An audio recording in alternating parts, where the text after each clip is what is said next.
It's outrageous. Ann Widdecombe's co-star hits out at police after grisly update.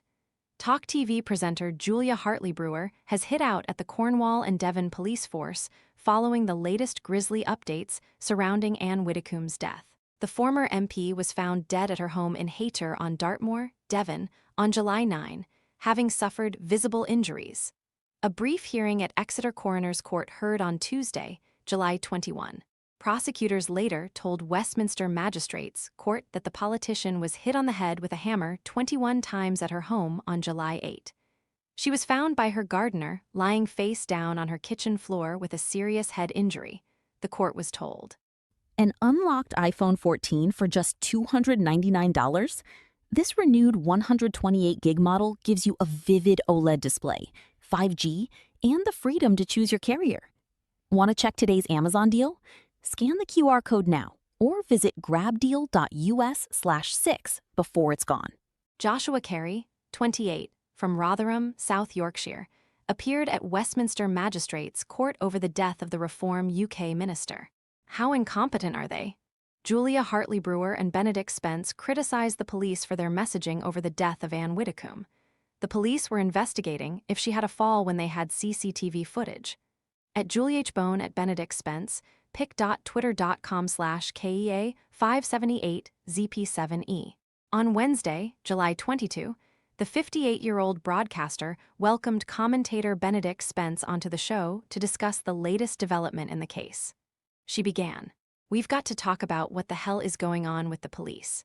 Because the police initially said that they were investigating whether or not she'd had a fall and whether it was an accident or a burglary gone wrong.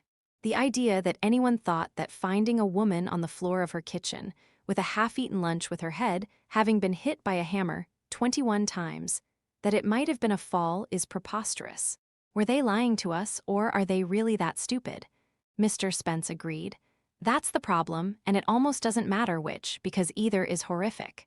Given the conversations that we've had about two-tier justice, whenever you are confronted with crimes such as these, and they are becoming more and more common, and the response from the police, you are left with almost no other alternative other than to say the idiocy is informed by the bias. There is no question at all that in an increasing number of circumstances, police officers are being confronted with awful crimes, and rather than go on instinct, they go, hang on a second. How might this play if we say the wrong thing, and that I think is deeply concerning for so many people. Because if you have police officers engaging in that form of doublethink before they even proceed with what is their job, they're already thinking, how do we spin this? What's the response going to be? Then they're not doing their jobs, they can't be doing their jobs. The way in which so many people respond to this by saying, do not politicize this. Given that she was a member of the Reform Party, which was coming at the tail end of a number of weeks in which the security of MPs and politicians was at the forefront. But those same people were saying, nah, Reform are just bent, they're just trying to deflect. But then the second something dreadful happens, they go, absolutely, do not politicize this, is ridiculous.